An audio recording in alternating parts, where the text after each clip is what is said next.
Hello and welcome to Social Sangam. This is your host Puranjasava Matas, and let's get started with today's video.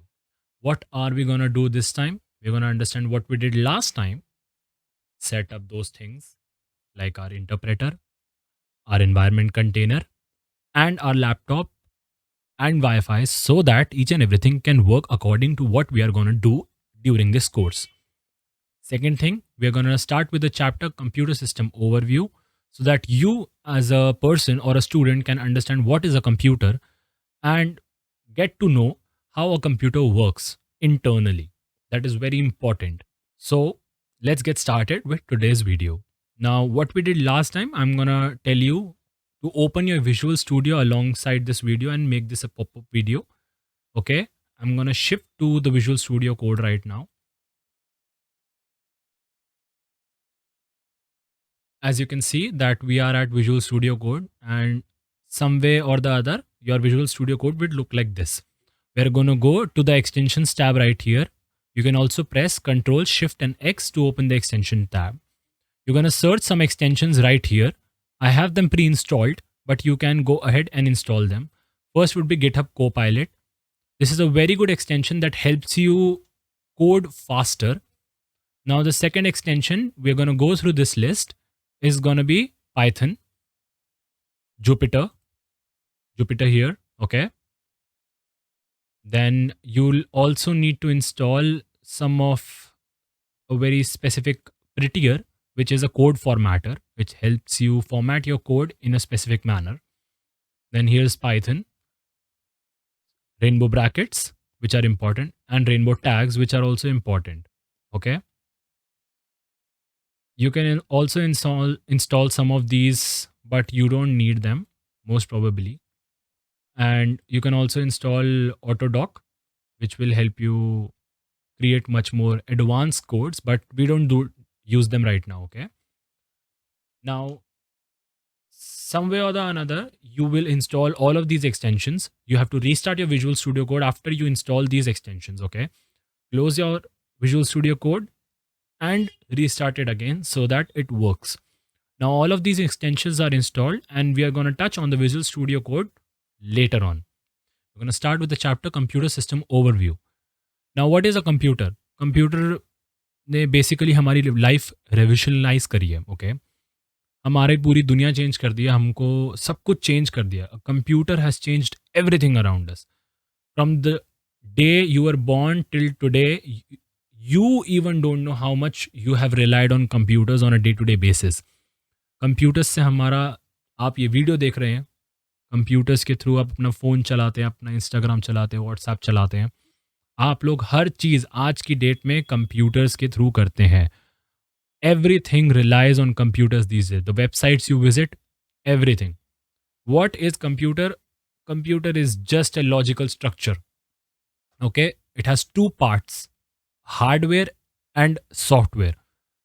Now यहाँ पर इनकी definitions बहुत important है. आई am gonna give you the definitions and give you the notes below in the description so that you can refer to them very easily. Okay, so what is hardware? The physical electronic components of computer are called hardware. Okay, जितने भी physical parts होते हैं तुम्हारे computer के, your keyboard, your mouse, your monitor, your printer, etc. are known as hardware. याद रखना ये चीज़, hardware क्या होता है, फ़र्क बताने को आ सकता है पेपर में इसके बारे में. What is software? These are recorded instructions and programs that govern the working of a computer. For example, if I say this is your house, okay, you have to go by walking to your friend's house. I told you step 1, step 2, and step 3 right now. Okay. What are these? These are instructions, recorded instructions that you have to follow. All of this is your software. You have to understand all of this is your software. Okay, your software can be anything. Now let's discuss what is a basic computer organization. Okay, now Computers follow a very simple process of IPO. Okay, I'm gonna simply explain you right here. Okay, what is IPO? I P O. What is IPO? First is input,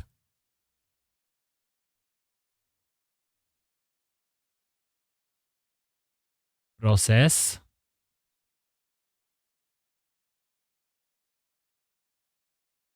I'm using a mouse here. Okay, I do not have a pen to write this on. Okay, and output. This principle is really important. Okay, input, process, output.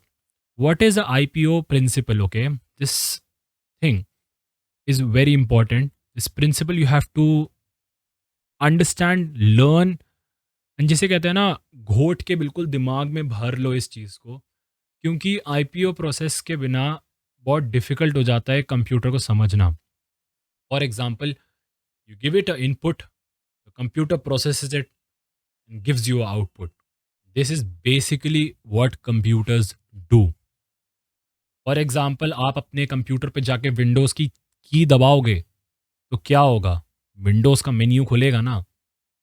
तो जब तुमने की दबाई, computer ने उसको process किया और एक आउटपुट में तुम्हें वो मेन्यू दिखाया. This is important.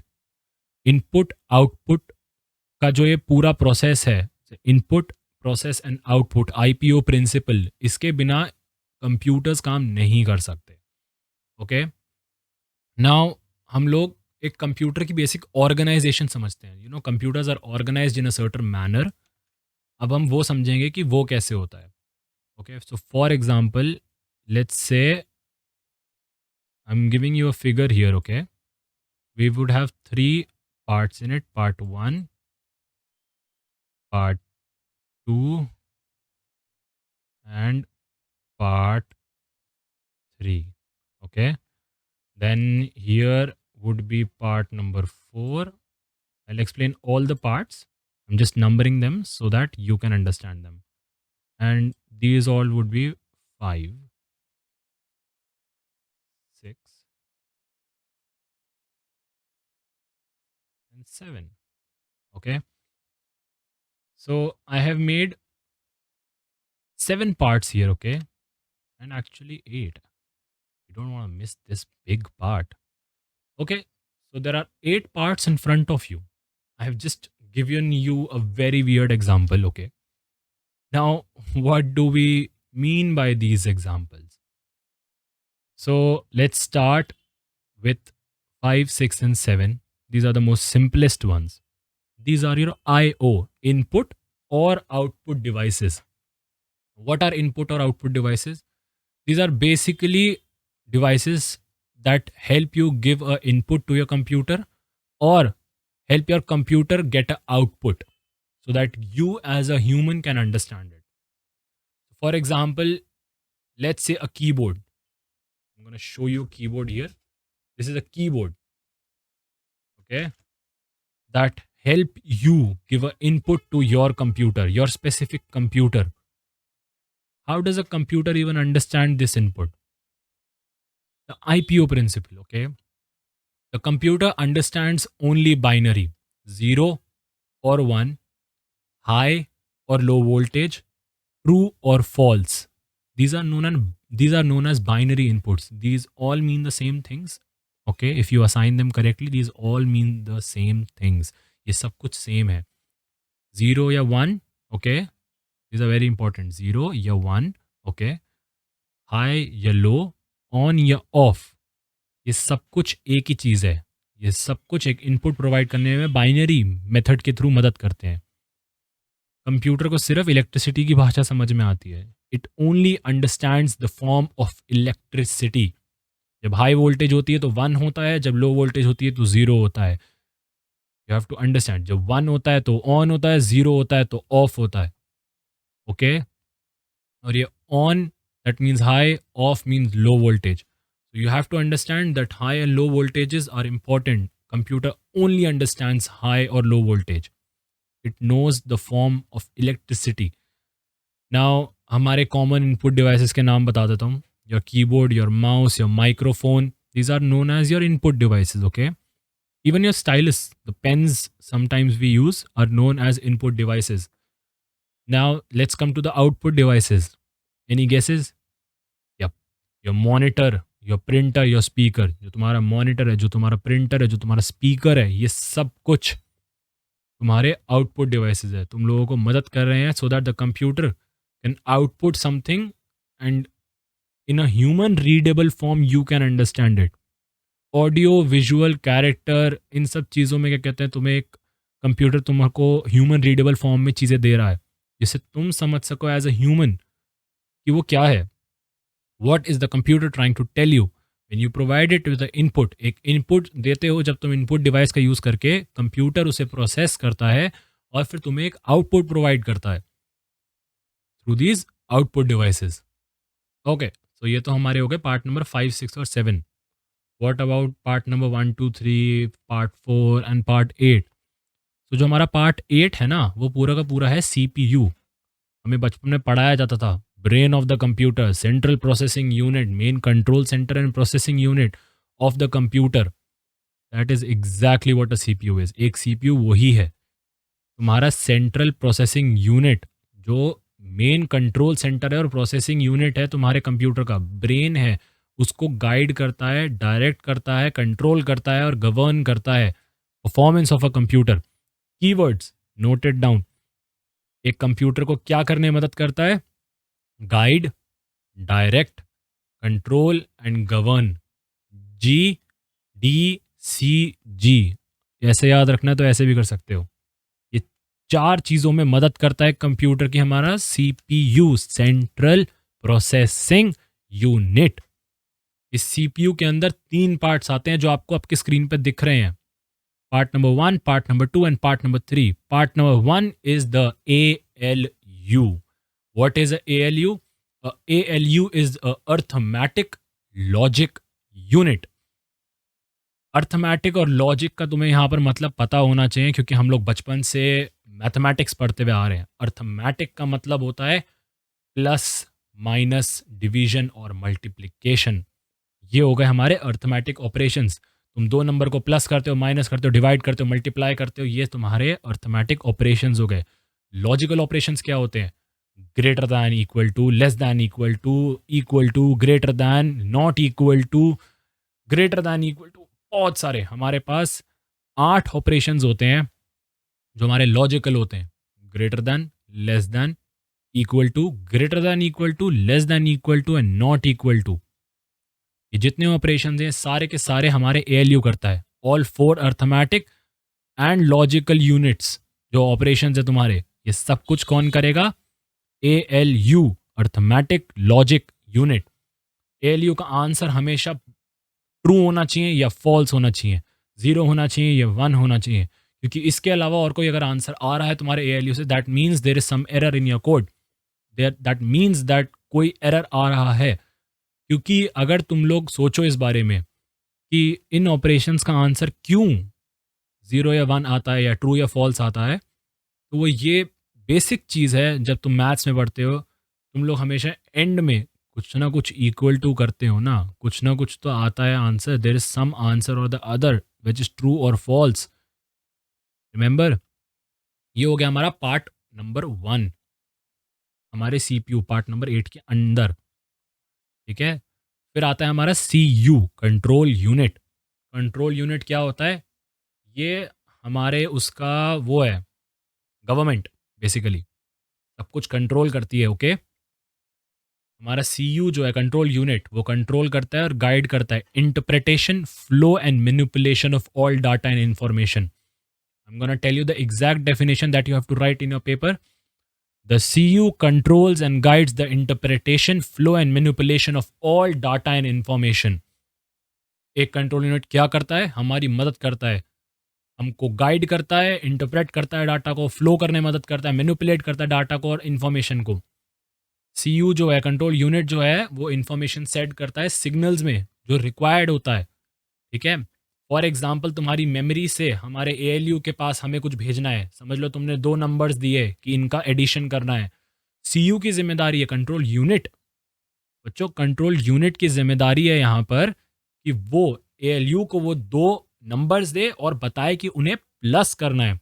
जिससे ALU जब रिज़ल्ट निकाले कि अगर मैंने नंबर दिए 4 और 3 और बोला इनको कर दो प्लस, तो CU भेजेगा कि भाई पहला नंबर है 4, दूसरा नंबर है 3, इनको करना है प्लस। ये 3 इंस्ट्रक्शंस हमारे CU ने, कंट्रोल यूनिट ने, अर्थमेटिक लॉजिक यूनिट ALU को दी है, पार्ट नंबर 1 को दी है कि इनके साथ ये करना है। फिर ALU जो है ये टास्क परफॉर्म करेगा और उसके बाद इसका आंसर निकलेगा 7। 7 नंबर जो निकलेगा इसमें से, वो हमारा CU की ज़िम्मेदारी है वो 7 नंबर हमारे यूज़र को डिस्प्ले करवाए, जिससे हमारे यूज़र को पता चले कि उसने जो 3 और 4 नंबर भेजा था एडिशन होने के लिए, उसका आंसर आया है 7। सो आपको अब ALU और CU पार्ट नंबर 1 और पार्ट नंबर 2 समझ में आ गया है। पार्ट नंबर 3 होता है हमारा रजिस्टर्स। रजिस्टर्स बहुत बहुत छोटे माइक्रोस्कोपिक लेवल के डाटा होल्डिंग प्लेसेस होती है, टेम्पररी डाटा होल्ड करते हैं, सिर्फ इंपॉर्टेंट, बहुत छोटा साइज होता है इनका, लाइक 12 MB 3 MB, जो आजकल की डेट में हमारी पिक्चर्स भी इससे बड़ी निकलती है फाइल में।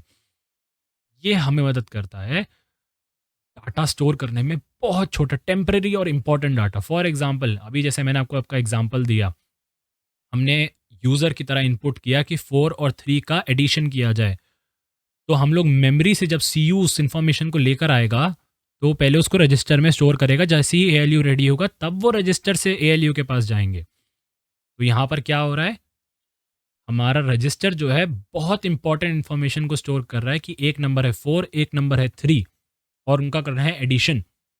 ये 3 टाइप की इन्फॉर्मेशन, ये 3 पॉइंट्स इंपॉर्टेंट जो है हमारे होल्ड करके रख रहा है। जैसे ही ALU रेडी होगा, CU जो है रजिस्टर को बोलेगा भाई भेज दे इसे ALU के पास। ALU के पास आते ही इनका आंसर आएगा, ALU CU की मदद से इनको रजिस्टर में डालेगा और CU फिर बाद में इसको यूज़र को दिखाएगा मेन मेमोरी में डाल के। Now you get it, very easy stuff, बहुत सिंपल है। ओके अब इन सबको ना कनेक्ट करने के लिए एक बहुत इंपॉर्टेंट चीज़ आती है which is known as the serial bus. ये करता है कनेक्शंस इन सब के बीच में। हमारे सारे पार्ट्स को कनेक्ट करने के लिए कुछ तो चाहिए। अगर हम लोग कुछ बनाएंगे ही नहीं, कोई पाथ नहीं बनाएंगे, कोई रोड नहीं बनाएंगे, इनको कनेक्ट करने के लिए हमारा है ये पार्ट नंबर 9। क्या है पार्ट नंबर 9? पार्ट नंबर 9 क्या करता है? पार्ट नंबर 9 मदद करता है हम सब चीज़ों को कनेक्ट करने में। This is known as a system bus. This is a road or a pathway that connects electronically. Okay, I am gonna tell you the definition here. मैं आप सबको एक डेफिनेशन दे रहा हूँ। द सिस्टम बस और the bus is an electronic pathway composed of connecting cables that connects the major components of a computer system. Okay? ये जो पाथ है ये इलेक्ट्रॉनिकली कनेक्ट करता है।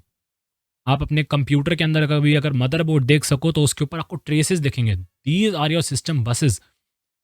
नाउ इसके अंदर भी 4 पार्ट्स हैं, डाटा बस, कंट्रोल बस, एड्रेस बस और आईओ बस। ये 4 पार्ट्स को आपको समझना ज़रूरी है। जो डाटा कैरी करता है, जो सिस्टम बस का पार्ट है जो डाटा कैरी करता है, that is known as your data bus. जो कंट्रोल इंस्ट्रक्शंस को कैरी करता है, that is known as your control bus. जो मेमोरी इंस्ट्रक्शंस को कैरी करता है, that is known as your address bus. And जो बाकी आईओ को कनेक्ट करता है, तुम्हारे इनपुट एंड आउटपुट डिवाइसेस को, एक वाइल्ड गेस उसे क्या कहते हैं? आईओ बस, इनपुट स्लैश आउटपुट बस। नाउ अब हमने समझ लिया कि एक बेसिक कंप्यूटर को कैसे हमने साथ में जोड़ के रख रखा है। ओके, अब हम लोग समझेंगे कि उसके साथ साथ और क्या क्या पार्ट्स चाहिए होते हैं कंप्यूटर को वर्क करने के लिए। We need main memory. You guys also know it as the RAM, random access memory. ये तुम्हारी प्राइमरी मेमोरी है और तुम्हारी मेन मेमोरी है कंप्यूटर की। ओके, सो इसके अंदर सेल्स होते हैं, बहुत छोटे छोटे सेल्स होते हैं। ओके, जिनको हम बिट्स कहते हैं, बिट्स, BIT। एक सिंगल बिट जो होता है जिसमें या तो 0 होल्ड होगा या फिर 1, तुम्हारी बाइनरी डिजिट्स में। ओके, सो हमने मेन मेमोरी समझी और प्राइमरी मेमोरी समझी क्या होती है। That is your RAM. ये इजीली इरेज होती है और स्विच ऑफ होती है, ख़त्म, टेम्पररी मेमोरी होती है। इसे हम लोग एक और स्पेसिफिक वर्ड बोलते हैं which is volatile memory. Yes. Now volatile memory क्या होती है? वॉलेटाइल मेमोरी बेसिकली होती है जैसे ही तुम लोग पावर कट करोगे उससे वो इरेज हो जाएगी। Power cut and erased, we don't need to hold permanent data in it. Now what are memory cells, by the way? You guys must be wondering what are memory cells. Now what are memory cells? Memory cells क्या होते हैं? Memory cells होता है collection of cells which are served as your memory, your main memory. Now एक memory cell के अंदर ज़्यादातर हम लोग 8 बाइट रखते हैं, बिट। एक बिट रखते हैं, सॉरी नॉट बाइट, एक बिट रखते हैं।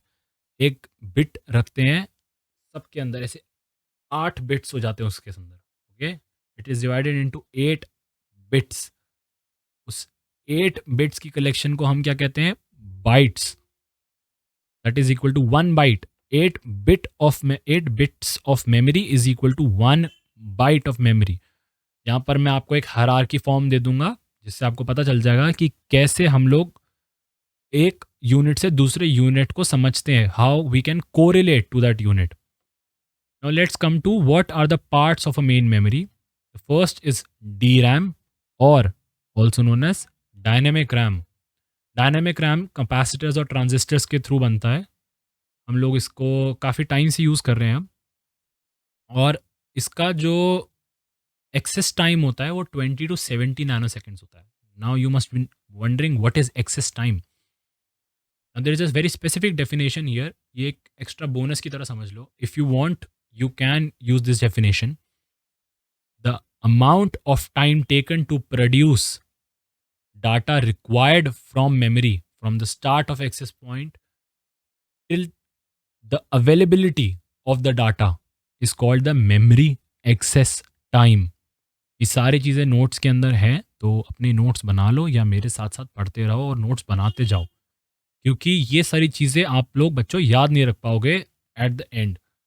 बहुत छोटी छोटी चीज़ें होती हैं कंप्यूटर के अंदर जो आपको याद रखनी पड़ती हैं, नहीं तो आपका आंसर कंप्लीट नहीं होगा। दूसरा टाइप है हमारा स्टैटिक रैम। स्टैटिक रैम हमारे फ्लिप फ्लॉप से बनता होता है, 0 1 1 0 फ्लिप फ्लॉप्स होते हैं उसके अंदर, ठीक है। ये थोड़ा सा फास्टर एक्सेस टाइम देता है as compare to the RAMs, और इस चक्कर में इनको मोस्ट ऑफ द कंप्यूटर्स में यूज़ किया जाता है प्राइमरी स्टोरेज की तरह। ओके, जो हमारा डायनेमिक रैम है वो स्पेशल केसेस में, स्पेशल एप्लीकेशंस में यूज़ होता है। Now we'll understand what is read only memory, ROM. आप सबने बचपन में पढ़ा होगा कि रोम भी होता है। इसके नाम में इसका आंसर लिखा है, तो हर चीज़ का कंप्यूटर में ना नाम ध्यान से सुना करो। रीड ओनली मेमोरी, इसका मतलब है इसके अंदर राइटिंग कैपेसिटी नहीं होती, आप इसके अंदर लिख नहीं सकते हो, सिर्फ रीड ऑपरेशन होता है। कंप्यूटर सिर्फ इसमें से इंफॉर्मेशन रीड कर सकता है, डाटा रीड कर सकता है, मगर इसके अंदर कुछ राइट नहीं कर सकता। इसके बहुत सारे टाइप्स होते हैं। ROM, programmable ROM, E P ROM, erasable programmable ROM, E E ROM, electronically erasable programmable ROM, flash E E PROM, flash electronically erasable programmable ROM and mask ROM. ये जो 5 टाइप्स मैंने आपको बताया, ये आपका होमवर्क है, ये आपको समझना है, क्योंकि इसके अंदर कुछ ज़्यादा है नहीं, सिंगल लाइन डेफिनेशंस होती हैं ये, और ये आपको समझना है कि ये किस काम आते हैं और कैसे यूज़ होते हैं। Now let's come to the storage unit. Now हमें स्टोरेज यूनिट की क्यों ज़रूरत है? हमने प्राइमरी मेमोरी तो है ना हमारे पास, बट हम लोगों को कुछ परमानेंट भी तो चाहिए। अगर हम लोग कुछ परमानेंट स्टोरेज नहीं रखेंगे डाटा की, तो हर बारी हम लोगों को कोई नया ओएस बूट करना पड़ेगा। हर बारी we have to boot from something, we have to write that whole OS every single time. To solve this issue बहुत अच्छी चीज़ बनी थी which is known as the storage unit. ये नॉन वॉलेटाइल मेमोरी होती है, दैट मीन्स इसकी अगर पावर कट कर दो तो इसकी इंफॉर्मेशन स्टोर्ड रहती है। हम लोग इसके अंदर बहुत डाटा स्टोर करते हैं आजकल की डेट में, और हमारे कॉमन डिवाइसेस जो हैं स्टोरेज के वो हैं hard disk, compact disk, DVDs, flash memory and blu ray disk. तुम्हारे एसडी कार्ड्स तक जो तुम्हारी फ्लैश मेमोरी में आते हैं, बाय द वे। ये सब कुछ तुम्हारा SSDs भी आजकल की डेट में तो SSDs भी कॉमन है, NVMe SSDs, SATA SSDs बहुत कुछ कॉमन है। ओके, तो ये सब जो है तुम्हारे स्टोरेज यूनिट्स हैं। इसके अंदर तुम अपनी फाइल्स, वीडियोस, ऑपरेटिंग सिस्टम, ये सब कुछ प्रोग्राम्स, ये सब कुछ स्टोर करते हो। और इसी चीज़ के साथ हम आज की वीडियो को करते हैं ख़त्म। Now if you don't understand anything, comments में आके पूछना, मैं सब कुछ समझाऊंगा। नहीं तो आप हमारे को अपनी ईमेल के थ्रू रीच कर सकते हैं, फॉर्म्स के थ्रू रीच कर सकते हैं जो हम नीचे प्रोवाइड करते हैं। आप लोग अपने आइडियाज़ शेयर करें नेक्स्ट वीडियो के लिए क्या बनाया जाए। इस वीडियो का पार्ट 2 हम जल्द ही लाएंगे, जिससे हम इस चैप्टर को ख़त्म कर सकें। नेक्स्ट वीडियो में हम लोग मोबाइल सिस्टम ओवरव्यू और सम टाइप्स ऑफ सॉफ्टवेयर के बारे में समझेंगे और इस चैप्टर को वहीं ख़त्म कर देंगे। Thank you so much for watching this video. I hope you understood everything. Notes are provided in description. Until then, let's wait for the next video. Subscribe to our channel और ऐसे ही हमारे साथ बने रहें. Share your video with your friends so that they can also understand and take a deeper dive into computer system overview. And like and comment. Thank you so much for watching. See ya.